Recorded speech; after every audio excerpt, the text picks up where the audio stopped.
Good morning, students.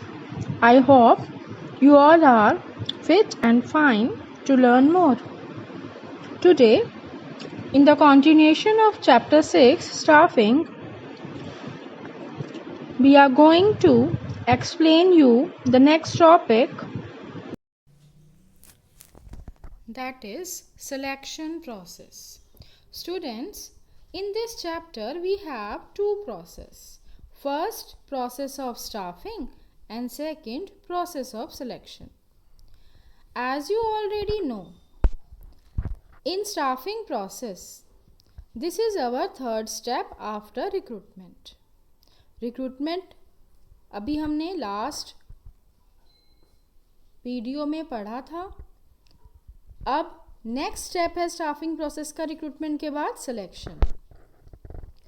Selection आपने staffing process का third step पढ़ा था. It is a process of identifying and choosing the best person out of a number of candidates for a job. आपने job के लिए candidate search कर रहे हो, दैट इज़ रिक्रूटमेंट. अब कैंडिडेट्स ने अप्लाई कर दिया आपके यहाँ. अब इतनी सारी एप्लीकेशंस आ गई. अब उनमें से आपको एक बेस्ट कैंडिडेट को सिलेक्ट करना है. तो ये जो प्रोसेस है ये क्या कहलाता है? Selection process. So there are 8 steps in selection process. What are these 8 steps? Number 1, preliminary screening. Students, I have already told you that in process you have to learn the headings in the same sequence. You can't change the sequence. Now your first step is preliminary screening. It helps the manager to eliminate unqualified job seekers based on the information supplied in the application forms. आपने applications receive करी after recruitment. अब ये selection process शुरू हो गया. अब आप उन एप्लीकेशंस को क्या कर रहे हो? उनकी स्क्रीनिंग कर रहे हो. स्क्रीनिंग का मतलब क्या होता है? शॉर्ट लिस्ट करना. मीन्स जो आपकी काम की हैं वो अलग कर लो और जो आपको अनक्वालिफाइड लग रहे हैं वो अलग कर दो. एलिमिनेट करना मतलब रिमूव करना. अनक्वालिफाइड जॉब सीकर्स मीन्स जिन्हें जॉब चाहिए, उन्होंने आपके यहाँ अप्लाई करा है, एप्लीकेशंस दी हैं, अपनी बायोडाटा दिए हैं अपने, तो आप उनको पढ़ोगे, चेक करोगे और जो अनक्वालिफाइड लगेंगे उन्हें एलिमिनेट करोगे. तो ये सबसे पहला स्टेप है सिलेक्शन प्रोसेस का, प्रिलिमिनरी स्क्रीनिंग. इसके बाद सेकंड स्टेप आता है सिलेक्शन प्रोसेस में, सिलेक्शन टेस्ट. जब आपने शॉर्ट लिस्ट कर ली एप्लीकेशंस, जो आपको लगे सुटेबल कैंडिडेट्स, उनको आप टेस्ट के लिए कॉल करोगे. ये टेस्ट जो हैं अभी हम इसमें पढ़ेंगे डिटेल में. इम्पॉर्टेंट टेस्ट जो सिलेक्शन ऑफ एम्प्लॉयज़ में यूज़ होते हैं, there are 5. These are according to the type of job, कि आप किस जॉब के लिए अप्लाई कर रहे हो उसके अकॉर्डिंग आप टेस्ट लोगे. कई जॉब्स में इंटेलिजेंस टेस्ट होता है, कई जगह ट्रेड टेस्ट होता है, कहीं एप्टीट्यूड टेस्ट होता है, कहीं इंटरेस्ट टेस्ट होता है और कहीं पर्सनैलिटी टेस्ट होता है. क्या है ये टाइप्स ऑफ टेस्ट? इनके बारे में हम डिटेल में पढ़ेंगे. First is aptitude test. This is one of the important psychological test used to measure the level of intelligence of an individual. It is an indicator of a person's learning ability or the ability to make decisions and judgments. ये जो आपका aptitude test है, ये candidate का किस लिए लिया जाता है? जैसे मान लीजिए किसी मैनेजरल पोस्ट पे आपको अपॉइंट करना है, तो वहाँ पर आपको डिसीजंस लेने हैं, जजमेंट्स लेने हैं. तो वहाँ अगर आपका इंटरव्यू हो रहा है तो एप्टीट्यूड टेस्ट होगा, जिसमें ये देखा जाएगा कि आप सही डिसीज़न, सही जजमेंट किस तरह से ले पाते हैं, नहीं ले पाते. आपकी इंटेलिजेंस की, आपकी मतलब मेंटल एबिलिटी की आपकी यहाँ पर टेस्टिंग हो रही है. आपकी लर्निंग एबिलिटी की यहाँ पर टेस्टिंग हो रही है. स्टूडेंट्स, ये 1 मार्क्स भी कई बार इस तरह से पूछ लेते हैं आप एक पर्टिकुलर टेस्ट के बारे में. तो इन सब टेस्ट को आपको अच्छे से समझना है और इसको लर्न करना है कि एप्टीट्यूड टेस्ट में क्या है और इंटेलिजेंट टेस्ट में क्या है. क्योंकि नेक्स्ट टेस्ट है हमारा intelligence test. It is a measure of individuals. Students, यहाँ पर आप ठीक कर लेंगे, ये मेजर की स्पेलिंग यहाँ मिस्टेक है, इसको ठीक कर लेंगे. This is major.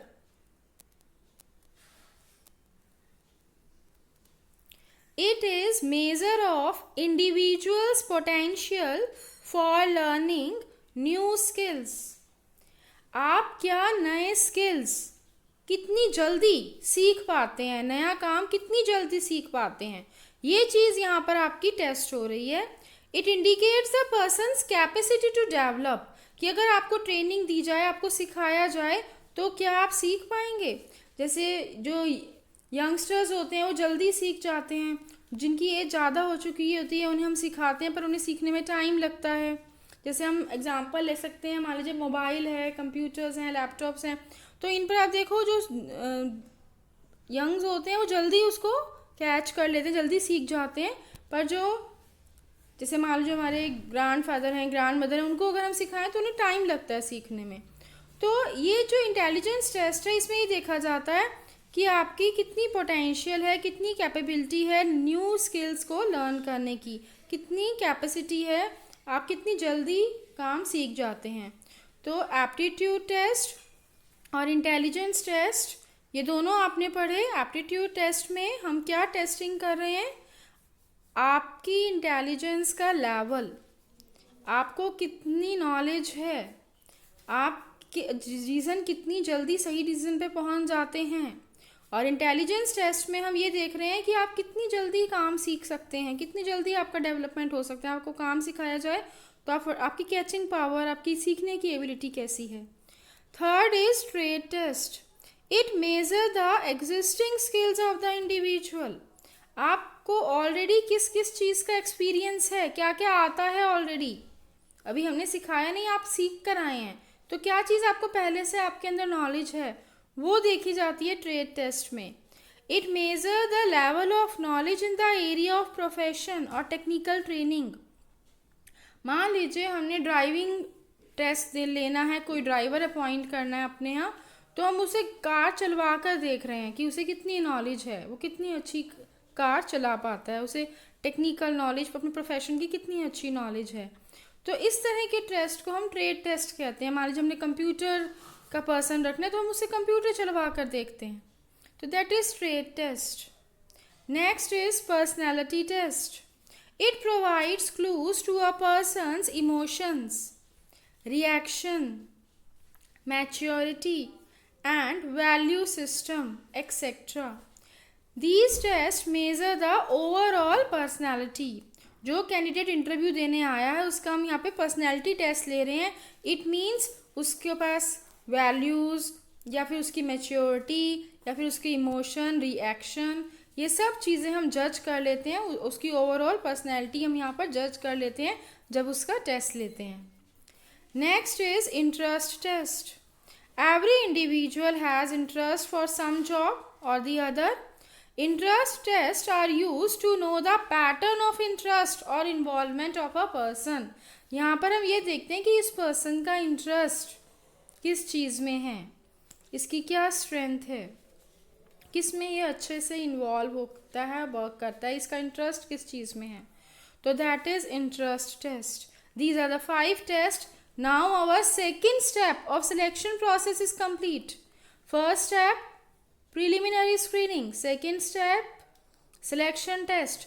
तो 2 स्टेप्स आपके कंप्लीट हुए हैं सिलेक्शन प्रोसेस के. Now third step employment interview. जब हमने उसके टेस्ट क्लियर उसने कर लिए तब वो थर्ड स्टेप पे आएगा. अब हम उसके लिए इंटरव्यू के लिए उसे कॉल करेंगे. इंटरव्यू में स्टूडेंट्स कन्वर्सेशन होती है, उसमें जो जो आपके बायोडाटा में एप्लीकेशन में आपने लिख के दिया है, जो भी आप इंटरव्यू क्लियर करके आए हैं, इंटरव्यू में जो भी आपने इंटरव्यू क्लियर करा है, जो टेस्ट क्लियर करे हैं, तो उस हिसाब से आपसे यहाँ पे क्वेश्चंस पूछे जाएंगे. आपको इवैल्यूएट किया जाएगा कि आप इस पर्टिकुलर जॉब के लिए सुटेबल हैं या नहीं. Next step reference and background check. आपने अगर अपने बायोडाटा में मेंशन किया है कि आप पहले कहाँ जॉब करते थे और आपने वहाँ का नंबर वगैरह दिया है, तो हम वहाँ कॉल करके पूछेंगे कि ये कैंडिडेट आपके यहाँ से आया है, हमारे यहाँ ज्वाइन कर रहा है, तो ये कैंडिडेट कैसा है, इसका बैकग्राउंड वगैरह, तो हम सारी आपके बारे में इंफॉर्मेशन वहाँ से लेंगे. तो ये है रेफरेंस एंड बैकग्राउंड चेक। अगर आप मान लो स्कूल से या कॉलेज से आ रहे हैं तो हम वहाँ के प्रोफेसर, लेक्चरर्स वगैरह जो आपके हैं, जिनका आपने फ़ोन नंबर दिया है अपने बायोडाटा में, तो उनको कॉल करके पूछेंगे कि ये किस टाइप का है, तो आपके बारे में और इन्फॉर्मेशन हमें मिल जाएगी। Next step, selection decision. अब आपने टेस्ट दे दिए, इंटरव्यू दे दिए, आपकी हमने रेफरेंस और बैकग्राउंड भी चेक कर ली। जब आप इन सब चीज़ों को क्लियर कर लेते हैं तो अब हम यहाँ पर फाइनल डिसीज़न लेते हैं कि आपको इस कैंडिडेट को सेलेक्ट करना है। ये सब चीज़ें पास कर चुका है और फिर उसको हम कहाँ भेजते हैं, मेडिकल एग्जामिनेशन के लिए। मेडिकल एग्जामिनेशन में आपकी मेडिकल फिटनेस देखी जाएगी कि इस जॉब में, जॉब के अकॉर्डिंग है ये भी, जॉब से पहले मेडिकल फिटनेस आपकी चेक होती है, उसका भी आपको एक सर्टिफिकेट वहाँ से मिल जाता है, वो आप देते हैं तो आपको आगे अपॉइंटमेंट लेटर वगैरह फिर मिलता है। तो नेक्स्ट स्टेप आता है जॉब ऑफर। तो जब आपकी सिलेक्शन प्रोसेस में आपने ये सब चीज़ें क्लियर कर ली, उसके बाद आप फाइनल सेलेक्ट हो गए तो आपको क्या दिया जाएगा, अपॉइंटमेंट लेटर, जिसमें सब कुछ लिखा होगा आपको कब से ज्वाइन करना है ना, टाइम क्या है, डेट क्या है, सब उसमें मेंशन होगा। नेक्स्ट स्टेप आता है contract of employment. After the job offer has been made and candidate accept the offer, certain documents need to be executed by the employer and the candidate। तो अब employer और candidate दोनों के बीच में क्या होंगे, एक कॉन्ट्रैक्ट साइन हो जाएगा कि आपको यहाँ पर इस दिन इस पोस्ट पर अपॉइंट किया गया है, ये आपकी सैलरी है, ये आपका वर्क है और आप उसे एक्सेप्ट कर रहे हैं। तो हमारे दोनों के एम्प्लॉयर और कैंडिडेट के बीच में क्या हो गया, कॉन्ट्रैक्ट। तो that is contract of employment, return में हो गया कि आप इस लेवल पर इस कंपनी में सिलेक्ट हुए हैं। तो स्टूडेंट्स, ये आपकी सिलेक्शन प्रोसेस थी और बोर्ड एग्ज़ाम्स में केस स्टडीज़ आती हैं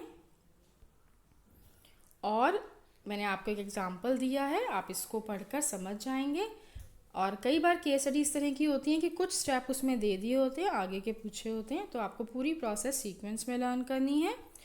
now you have to read this question and answer it in the comment box. Question is, Star Industries is conducting the following tests to select the most suitable candidate out of the various applicants. Identify the selection test highlighted in each case. Number 1. This test is conducted to determine actual skills possessed by the candidate. Second, this test aims to measure the IQ level of the applicant. Now students, answer these two questions. God bless you.